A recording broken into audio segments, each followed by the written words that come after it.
Sir, you need to vacate this seat immediately. First class is for platinum elite passengers only. The words hung in the stale cabin air like a final verdict. The plane rocked gently in mid-turbulence as Marcus Coleman looked up from his tablet, blinking once as he processed the sudden challenge. He didn't speak right away. Instead, he straightened in seat 1A, brushing an invisible wrinkle from his lapel, his breathing steady. He had flown this route dozens of times. He had earned every mile, every upgrade, every credential. But today, none of that seemed to matter. The lead flight attendant, Laura Hensley, stood over him with crossed arms and a face that said she had already made up her mind. "You need to move to economy," she said again, louder this time, glancing at the other first-class passengers for support. A few heads turned. Some leaned closer. In seat 1B, Elliot Crane, a well-dressed white man in a paisley tie, snorted and said with a smirk, "He doesn't belong up here." Probably wandered up front thinking no one would notice. Another passenger adjusted his camera phone, subtly beginning to record. "Before we continue, where are you watching from? If what's happening to Marcus feels familiar, leave a comment below. Justice only matters when we speak up. Stay with us because in just 25 minutes, this man turns the tables without ever leaving his seat." Marcus set down his tablet and looked Laura in the eye. "Check your records," he said calmly. "I'm in the right seat." Laura's lips tightened. "Your ticket says economy. Take your assigned seat or we'll have to involve security when we land." She pulled a paper stub from her pocket and thrust it toward him. "Here, take this. You're assigned 24C. Marcus glanced at it and didn't take it. "That's not my name," he replied. "And that's not my seat." Derek Vaughn, the cabin supervisor, appeared behind Laura, scrolling on his crew tablet with quick flicks of his finger. Confirmed, he said loud enough for the nearby row to hear. "This passenger is not on the manifest for 1A. His booking must have been reassigned." He turned the screen briefly to show a blank space under Marcus's name. "You've been flagged. You need to move." Elliot leaned forward again. "See?" Knew something was off. "This is first class, not charity seating." Murmurs rippled across the cabin as Marcus sat still, breathing evenly, his fingertips resting on the armrest. "You're making a mistake," he said, "and every step you take is being logged." The plane shook gently again as the pilot adjusted altitude. Someone in 2D pulled out their phone. The screen of Marcus's seat suddenly went dark. Derek grinned. "You're disconnected now." Marcus turned to him. "So are you." Laura rolled her eyes. "We'll let the captain know you're refusing to comply." But she hadn't checked the passenger records thoroughly. She hadn't recognized the quiet force behind those calm eyes. Marcus Coleman, age 58, wasn't just another businessman in a sharp navy blazer. He was the founder and CEO of SkyTech Innovations, the very firm that Horizon Airlines had recently signed a multi-million-dollar contract with to modernize their passenger verification and seat reservation systems. The irony was thick, but Marcus wasn't interested in theatrics. What mattered now was exposure. What mattered was letting them dig their own grave with each careless command. Behind him in seat 2B, Jada Holmes, a SkyTech systems analyst, watched quietly, already navigating her tablet to Horizon's internal crew behavior records. In 3A, Leonard Brooks, a seasoned CNN field correspondent, had started a discreet live stream, his camera angled low, his face unreadable. In 1C, Maya Patel, an active Reddit user with a large following in R aviation, had begun recording with a single tap.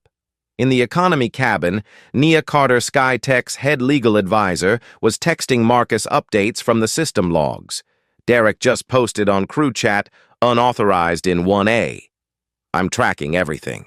Up in the cockpit, pilot Colin Hayes tapped a button near his collar that activated his personal body cam, an unofficial safety measure he'd taken since the last time he saw a black passenger falsely accused.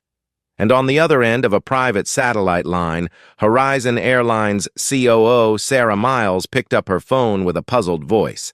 "Marcus," she said, "what's going on?" He spoke clearly into the seat console handset.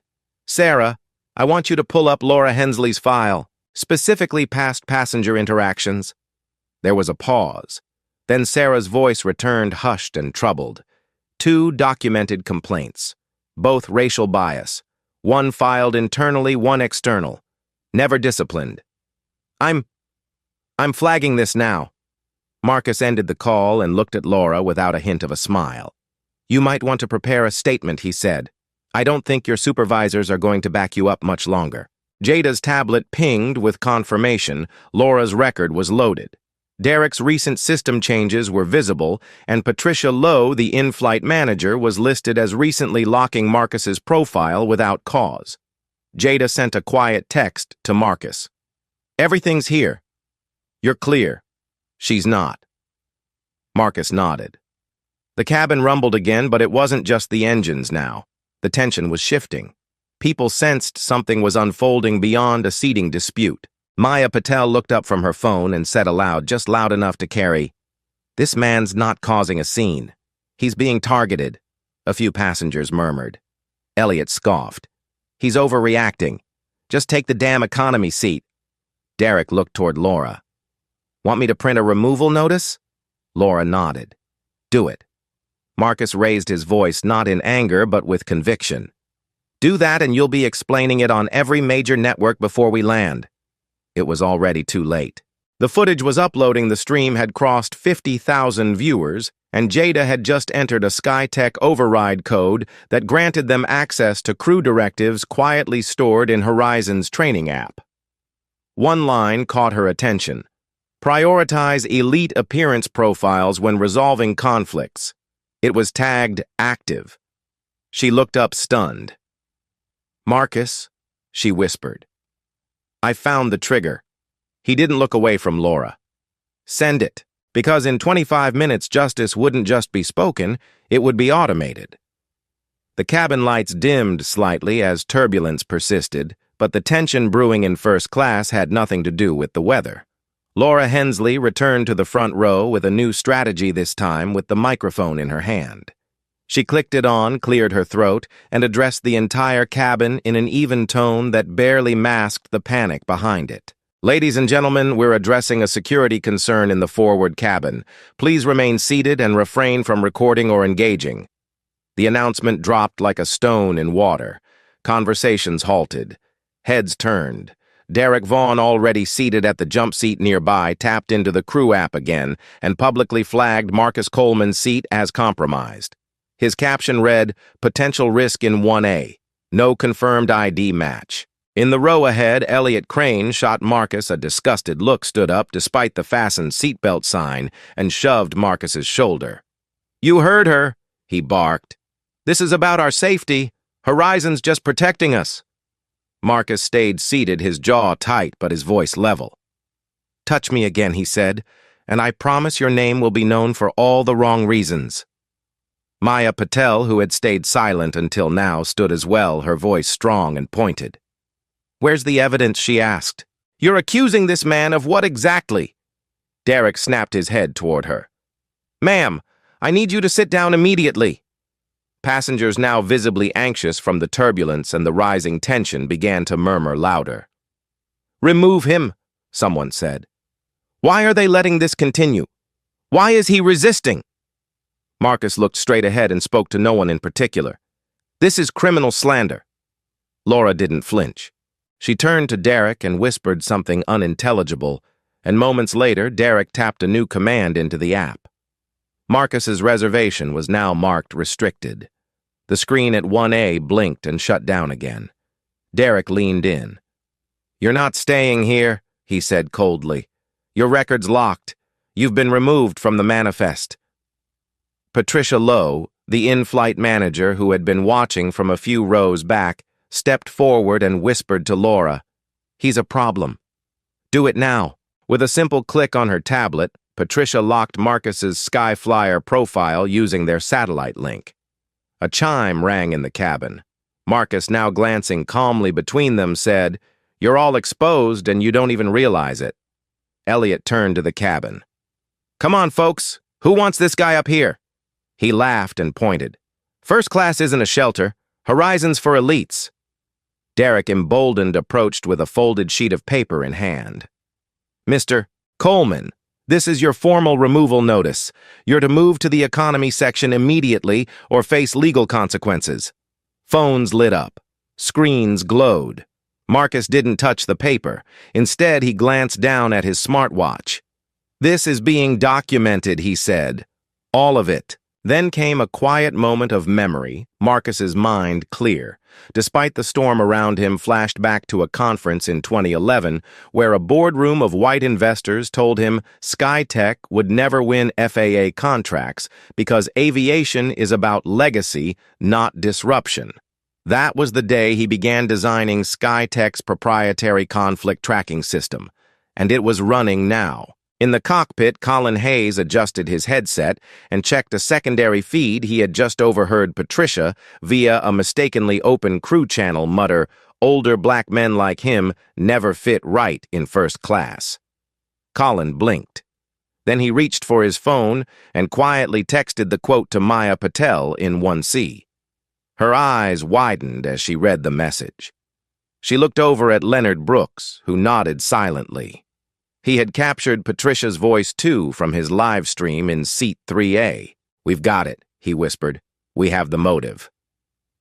In a matter of seconds, Leonard's CNN feed crossed 150,000 live viewers.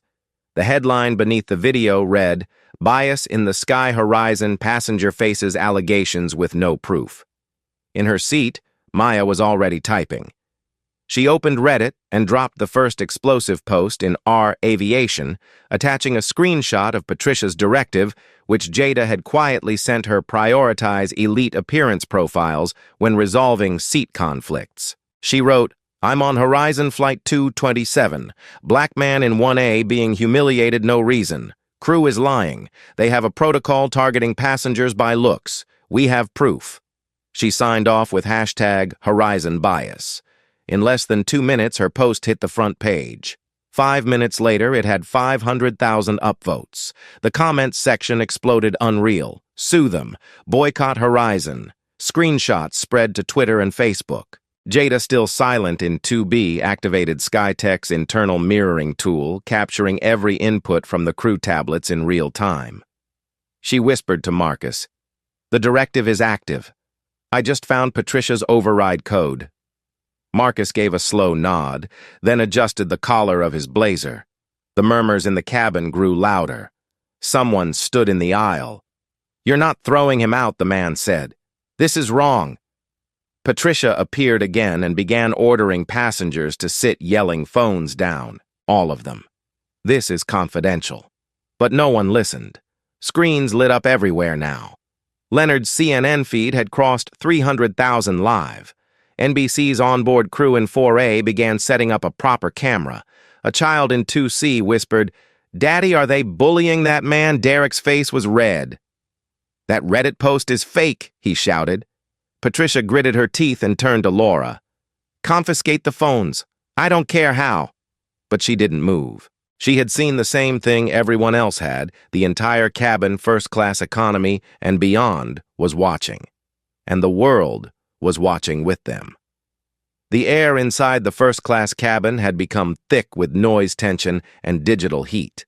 Patricia Lowe, holding the intercom like a weapon, clicked it on and declared, "For the safety of our passengers and crew, we are addressing a confirmed threat in the forward cabin. Remain calm." Her voice was crisp, rehearsed, the same way you'd expect a pre-recorded evacuation notice to sound. But everyone knew exactly who she meant.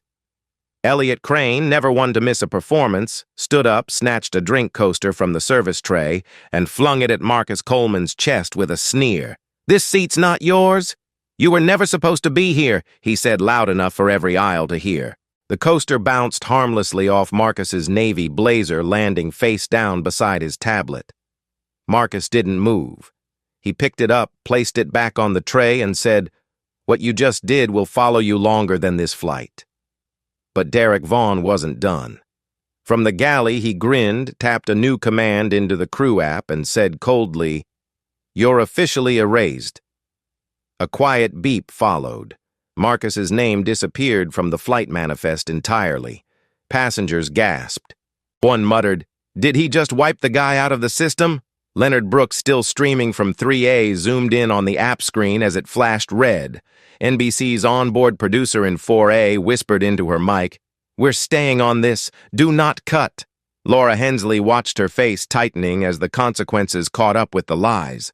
Marcus looked up at Patricia. "You've locked yourself into this, and the door's closing." Just behind Marcus, Jada Holmes tapped away furiously.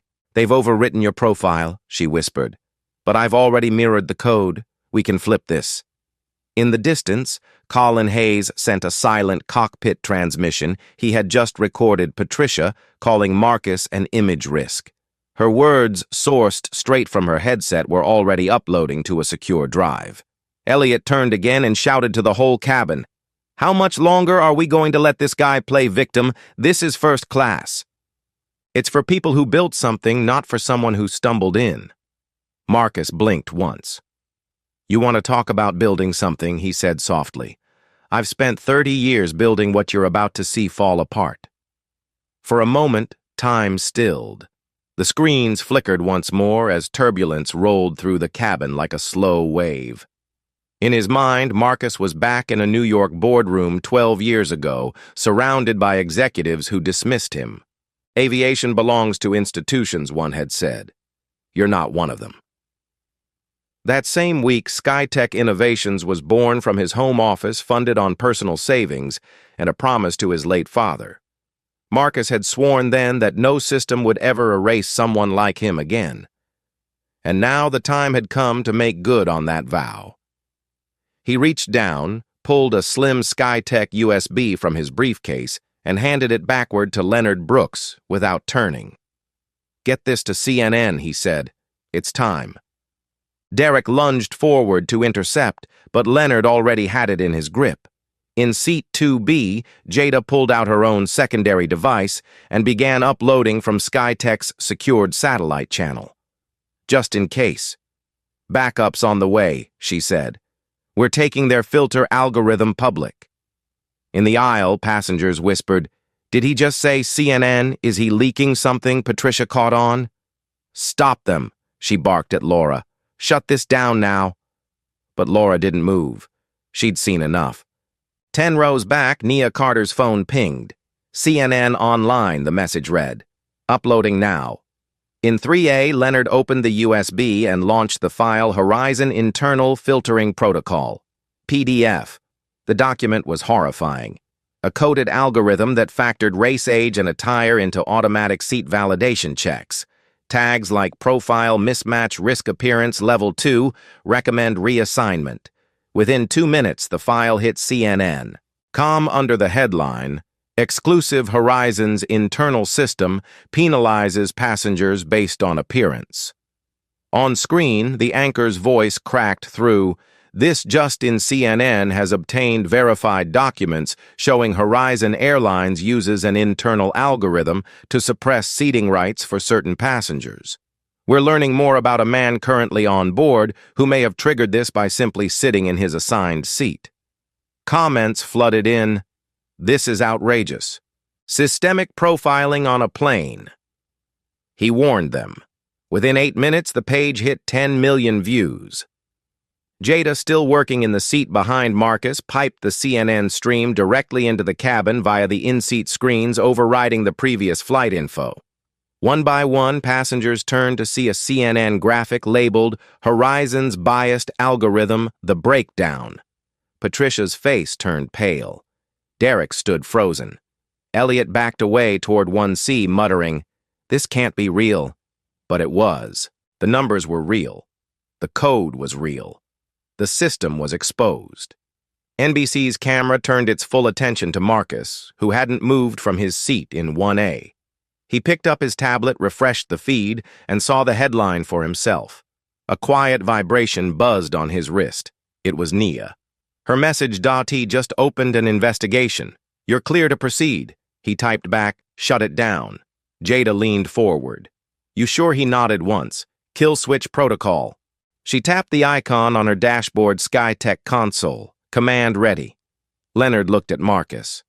"You planned for this?" Marcus replied simply, "I planned for every version of this." The cabin was silent. Every screen showed the same image now, Horizon's algorithm exposed, streaming live on CNN. In 1C, Maya Patel posted the video feed to Our Aviation with the caption he warned them. They didn't listen. The post surged past 1 million upvotes within minutes. Patricia turned and hissed to Laura, "Tell the pilot to lock the system, block all external access." But in the cockpit, Colin Hayes had already overridden the order. Too late, he said aloud to no one. "It's out." Marcus looked around the cabin not to savor the moment, but to mark it. This wasn't about revenge. It was about visibility. "You tried to erase me," he said calmly to Derek, Laura, and Patricia. "But I designed the system you used, and I kept a back door open. Always." And from his seat, Marcus Coleman took command of the narrative because some systems don't get fixed from the outside. Sometimes you have to sit down to shut it all down. At Horizon Airlines corporate headquarters in Dallas, the mood had shifted from Friday quiet to full-blown emergency. Conference calls buzzed on speakerphones. Executives stood around glass-walled offices with furrowed brows and half-drunk coffees, refreshing their phones with shaking hands. On the central wall of the operations center, a live CNN feed played in grim silence. The words at the bottom of the screen read, "Breaking Horizon Algorithm Discriminates by Appearance Source CEO of SkyTech Onboard Flight 227, Alan Kessler." Horizon's CEO burst into the war room holding his tablet like it was a live grenade. "What the hell happened?" he barked. "Why is Marcus Coleman's name attached to this?" One of the digital officers, pale-faced and sweating, stammered, We didn't know it was him, sir." The crew flagged him as suspicious. System Auto reported a mismatch. Alan slammed the tablet on the table. "You don't mismatch a man who built your infrastructure." Patricia Lowe's name flashed across the top of the screen as CNN played back her in-flight announcement about a security concern. Alan watched the footage in stunned silence. Then he turned to legal. "Who authorized our software to scan for appearance mismatches?" A junior compliance officer shrugged. "That protocol, it was buried in a 2021 update. No one's claimed ownership since." In the corner, Horizon's media liaison whispered #Horizon Bias is trending above the Super Bowl. It just hit 20 million views. Alan rubbed his temple. "Shut down external feeds, lock social media, and someone get Patricia on the line now." But the line wasn't connecting, because Patricia was still airborne, and she had no idea her career was about to hit the tarmac harder than the plane itself. Back on Flight 227, turbulence rocked the aircraft as passengers sat riveted by the drama unfolding on their in-seat screens. The cabin wasn't angry anymore, it was silent, still watching Marcus Coleman with a kind of collective awe. He hadn't stood up. He hadn't raised his voice. Yet from seat 1A, with nothing but his tablet and a team of unseen allies, he had exposed a national scandal and forced the world to listen. Laura Hensley, who had once towered over him with orders, now hovered near the galley gripping a cabinet for balance, her eyes wide and darting. Derek Vaughn had stopped pretending to be in control. He stood frozen near the cockpit door, sweat dripping from his temple. In economy, passengers craned their necks to glimpse the first-class cabin like it was the front row of history. "Is that him?" someone whispered. "That's the guy who brought it all down." Marcus didn't react. He was scanning server logs sent by Jada from 2B. Every keystroke Patricia made, every override Derek tapped, every racist comment captured on cockpit surveillance. It was all there, compiled, tied up, ready. And then his phone buzzed. Nia Carter's message flashed. Alan just tried to blame Patricia. She blamed Derek. "They're all panicking. You're greenlit." Marcus responded with 2 words, "Do it." Jada took a steady breath and tapped a new command, SkyTech Global Override. Execute System Freeze. At that moment, Horizon's live ticketing software, used in over 70 airports and linked to more than 200 international travel partners, began to slow, then fail. Customers attempting to book flights were met with frozen screens, error messages, and blank loadouts. Agents at airport counters stared in confusion as boarding confirmations vanished. And within 5 minutes, Horizon's entire booking operation was offline. Leonard Brooks, still filming, got the message from his producer in Atlanta. They shut the system down. It's real. This is historic. He whispered to Marcus, "They're cooked." Marcus nodded once. "Not yet, but they're close." Jada leaned in from behind. "It's complete. We've locked every non-critical system. Emergency ops remain. But they can't sell a seat. Not until we release it." In the cockpit, Colin Hayes got the alert, glanced back at the chaos in first class, and smiled faintly. "Good," he murmured. About time someone held them accountable. At Horizon HQ, screens started going dark. Error alerts flooded the command center. "Booking queue down," someone yelled. "Web interface is frozen," another shouted. Alan Kessler stared mouth open as he realized what Marcus had done. "He's not exposing us," he whispered. "He's disabling us." Legal asked, "Is this cybercrime?" The CTO shook his head. "Skytech's in our vendor contract. They have fail-safe authority under abuse protocols, and this qualifies." Alan's hands trembled. "He's holding us hostage." Then a louder alert hit the main screen.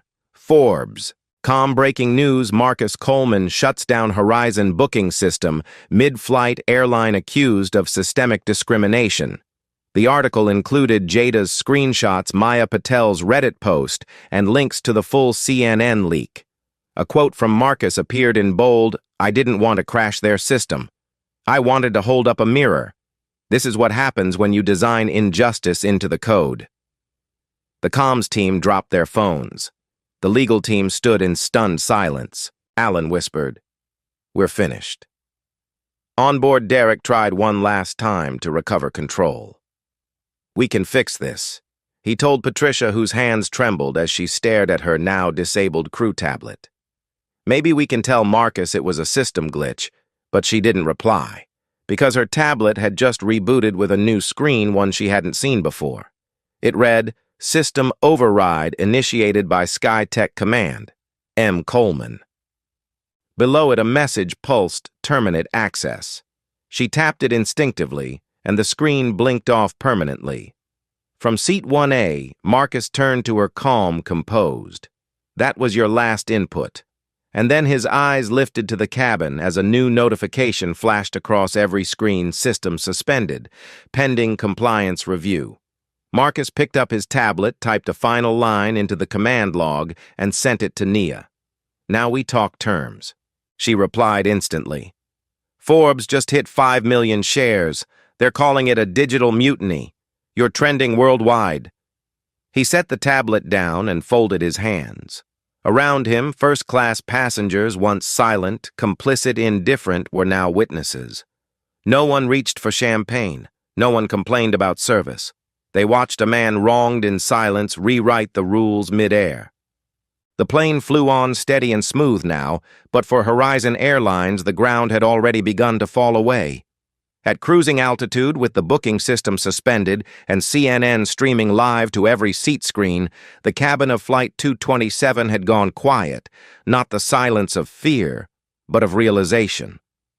First-class passengers who had once glared now sat still, their eyes pinned to the man in seat 1A, who hadn't raised his voice, hadn't moved an inch, and yet had brought an entire airline to its knees. Marcus Coleman tapped once on his tablet, sending a secure message to Nia Carter. "Bring Alan in. I want him face to face." And 5 minutes later, a live video feed blinked onto the cabin's overhead screens.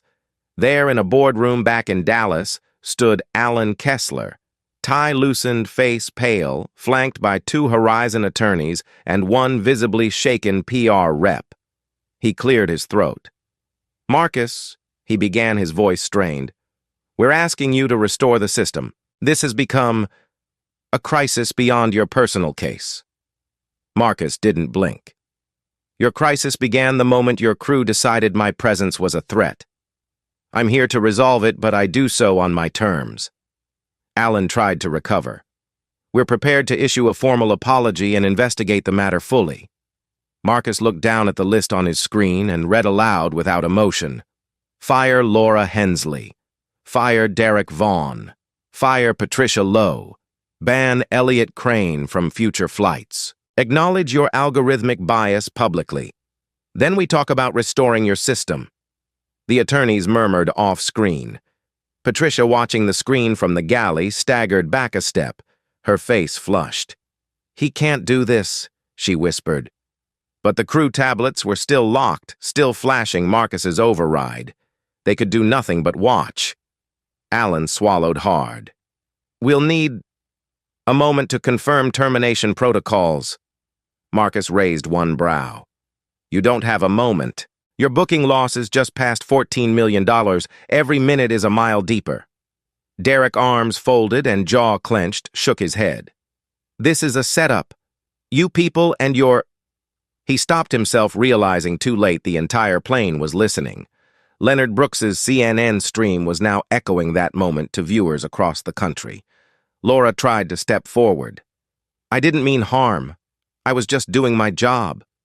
But Marcus turned to her, measured and cool. Your job was to serve, not to decide who deserves dignity. A tone sounded. Nia's message appeared. Legal just authorized the terminations. They're doing it live, all three. A new feed appeared on screen showing Horizon's boardroom as 3 internal emails were projected on the wall: termination of Laura Hensley Flight Services, termination of Derek Vaughn Cabin, Supervisor, termination of Patricia Lowe in-flight operations. One by one, the 3 were formally dismissed. Alan looked up, the weight in his voice unmistakable. They're gone. We've done as you asked. Now please unlock the system. Marcus didn't answer immediately. He turned to look at Laura, who now stood hollow-eyed, clinging to the edge of the galley wall. Derek's fists clenched. Patricia, already seated in the rear, stared straight ahead as if hearing nothing. Then Marcus said quietly, They're gone, but what they represented is not. Elliot Crane, still seated in 1B, leaned back and muttered under his breath, This is absurd. They're letting you play judge-jury. Marcus cut in. Mr. Crane, you kicked a man's briefcase, you incited bias, you weaponized perception, and you will never fly Horizon again. Alan nodded grimly on screen. Your frequent flyer status is revoked, permanently. Elliot stood furious and was promptly told by a flight attendant to return to his seat or risk arrest upon landing. He sat, silent, smaller. Then came the moment no one expected. Alan looked up and asked, Who are you? Marcus. The question wasn't rhetorical. It carried a kind of desperation, as if realizing too late that they'd underestimated the man in seat 1A. Marcus closed his tablet, folded his hands, and spoke to the entire cabin, the airline board, and millions watching live. I am Marcus Coleman, CEO of SkyTech Innovations, former FAA Senior Systems Consultant, architect of 3 aviation security frameworks. The systems you rely on, I designed them. The backdoors you didn't know about, I built those too. And when I boarded this flight, I didn't come here to wage war. I came here to observe. But what I saw couldn't be ignored. The silence that followed was heavy. Leonard's live stream jumped to 9 million viewers in less than 60 seconds. Maya Patel's Reddit thread surged again as people clipped Marcus's words into quote cards. I didn't come to wage war. I came to observe. Alan sat back in his chair. We had no idea. Marcus replied, That's the problem. And then, just as the moment reached its apex, came the final twist that would define the headlines. Nia Carter posted a statement to TMZ, verified and time-stamped. FAA confirms Marcus Coleman as former regulatory advisor for federal flight systems. SkyTech Innovations currently holds over 60% of market share in aviation algorithm licensing. Alongside it was a short video, a clip from 2016, of Marcus speaking at a federal aviation conference. The greatest threat to safety, he'd said then, is not turbulence. It's arrogance dressed as policy. That clip alone hit 15 million views within an hour. Yet even with all his power, Marcus didn't seek destruction. He turned to Derek, who stood stiff in the corner. You get one option: retraining. You'll enroll in SkyTech's bias reform program. And if you pass, you'll have a job. Not in first class, but in freight logistics, where you'll learn to handle weight without breaking people. Derek's voice caught. You'd give me a second chance. Marcus nodded. I'm not here to cancel. I'm here to correct. Passengers murmured. A few clapped. A woman in 2D whispered, "That's real leadership." And in that moment, Marcus Coleman wasn't just the man who shut down an airline. He became something greater, an agent of accountability who proved that justice doesn't always shout. Sometimes it simply sits down and waits for the world to catch up. 3 days after Flight 227 landed in Seattle, Marcus Coleman stood in front of a quiet press room flanked by Nia Carter, Jada Holmes, Leonard Brooks, and Maya Patel. Behind them, a digital banner read, "Sky Equity Initiative Aviation for Everyone." Marcus stepped to the podium not as a passenger this time, but as a policymaker. His voice was calm, resonant. "This isn't about one airline," he said. "This is about every system that thinks appearance is a metric. Every gate where bias hides behind a smile. Every algorithm that calculates value by skin tone, age, or attire." He paused as the room fell still. What happened to me on Horizon 227 wasn't personal. It was structural. And starting today, we begin dismantling it. With that, Marcus unveiled Sky Equity, a sweeping reform mandate adopted by Horizon and 5 major U.S. airlines within 48 hours. It included mandatory anti-bias training for all crew real-time behavior auditing via SkyTech sensors and the elimination of all visual risk score algorithms. More significantly, it required airlines to make internal crew behavior logs and seat reassignment decisions available to DOT auditors and independent journalists within 30 days of each flight. Industry leaders grumbled behind closed doors, but the public wasn't asking anymore, they were demanding. Reddit lit up with support. Retired pilots wrote op-eds calling Sky Equity the course correction aviation desperately needed. Maya Patel's Our Aviation post now had 6 million upvotes. Leonard's CNN interview with Marcus became the most watched segment of the week. Even passengers who once sat in silent complicity were now calling for reform in online testimonies. But beneath the applause and headlines, something darker was brewing. Jada, reviewing log data from the system shutdown, noticed a pattern: dozens of third-party access requests pinged Horizon's servers seconds before Marcus's override. She traced the source to a contractor with no known affiliation with SkyTech. Curious, she dug deeper. What she found blew the story wide open. Horizon hadn't just profiled passengers based on appearance, they had been selling those profiles. Every biometric trigger, every flagged risk seat, every complaint filed and suppressed. All of it was being bundled into behavioral data packages and quietly sold to private firms, insurance companies, travel brokers, and even political research groups. When Jada showed the files to Marcus, he didn't speak for a full minute. Then he said, "We don't just have a bias problem, we have a privacy crisis." Nia verified the leak, and Leonard ran the story on CNN's special report under the title, "Flight Risk: The Hidden Economy of Passenger Profiling." The public outrage was immediate and seismic. A retired flight attendant turned whistleblower revealed she had been offered bonuses to input supplemental assessments on high-risk-looking passengers' code for anyone who made elite flyers uncomfortable. Within 72 hours, Horizon stock fell 62%. Congressional leaders called emergency hearings. The Department of Transportation, under mounting pressure, fast-tracked a bipartisan bill, the Passenger Fairness and Data Protection Act, that made it illegal for airlines to collect, analyze, or share passenger identity data without explicit consent and third-party oversight. Airlines scrambled to adjust. Horizon's competitors quietly reached out to SkyTech asking to license Sky Equity tools before their own skeletons hit the light. But Marcus refused exclusive contracts. Reform, he said in a joint statement with Maya and Jada, is not for sale. While the aviation world tried to catch up, Marcus stayed grounded literally and figuratively. He visited a flight academy in Atlanta, talking to young black pilots who had watched his story unfold like a movie but felt its truth like scripture. He told them, "You're not guests in this industry. You're architects. Start designing like it." He didn't mention Patricia Lowe or Derek Vaughn again, not in public. But word spread that Derek, now in retraining, had been assigned to Skytech's logistics division in Chicago. His first assignment, an internal audit on crew treatment patterns. A small, quiet penance, but one that mattered. The system had cracked. The code had been rewritten. And Marcus had done it without yelling, without rage, without ever standing up from his seat. Not because he couldn't, but because power sometimes speaks loudest when it doesn't move at all. 2 months after the storm that grounded Horizon Airlines' digital empire, the dust had settled, but the memory had not. Patricia Lowe's name had quietly disappeared from the industry. Her LinkedIn profile deactivated her pension under review.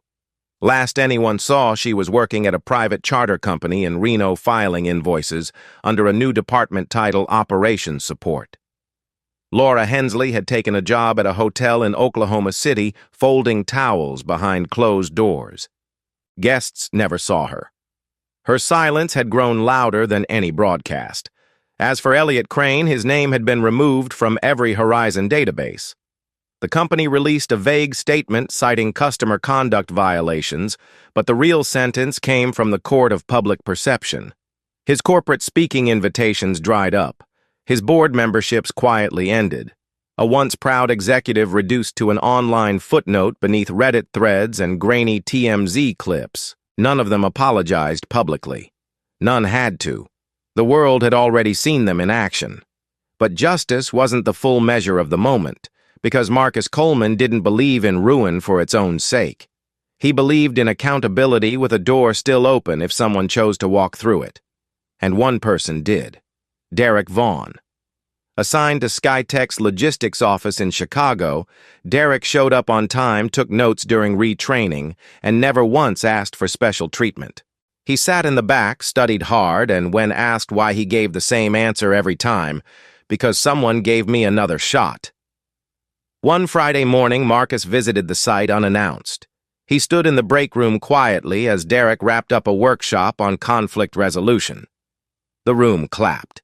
Derek turned and froze. Marcus stepped forward, extended his hand, and said only, "Earn it." Derek gripped his hand without a word, and something passed between them. Not absolution, not erasure, but the hard-won beginning of something better. And that was the lesson Marcus chose to leave behind. Because this wasn't just a story about a flight gone wrong. It was about what comes after. What you build once you've shut something broken down. And Marcus built something lasting. Sky Equity, once a reactive initiative, became a movement. By the end of the year, 4 more airlines adopted its platform. One introduced anonymous bias assessments from passengers, another banned onboard seat reassignments without video verification. College aviation programs began teaching Sky Equity principles in first-year courses. Maya Patel led a coalition of passengers-turned-advocates pushing for equitable design in travel. Jada Holmes joined the FAA Oversight Board. Leonard Brooks's documentary, Seat 1A, The Flight That Changed the Skies, won a Peabody Award. And Marcus. He returned to work quietly, without press, without tours. But one final twist remained, one the world wouldn't see until Christmas Day. That morning, passengers flying Horizon again noticed something new on their boarding passes. A gold triangle beside their names. Small, subtle. Below it, a line of text in fine print, Equity Verified. When asked, a Horizon gate agent explained, "It means your seat was assigned by human review, not algorithm. It's part of a new fairness audit we do." Travelers smiled. Most nodded. Some didn't even notice. But one woman, older, seated in 3A, looked at the symbol, then turned to the man beside her. "Didn't that start with someone?" she asked. The man smiled. "Yeah. A guy in seat 1A. He didn't stand up, but he stood for everyone. Marcus never spoke of that moment. He didn't need to.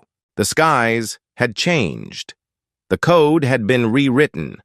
And somewhere far above the clouds, a man who had once been asked to leave his seat had claimed something far greater, his voice, his dignity, and a legacy that would never fly under the radar again.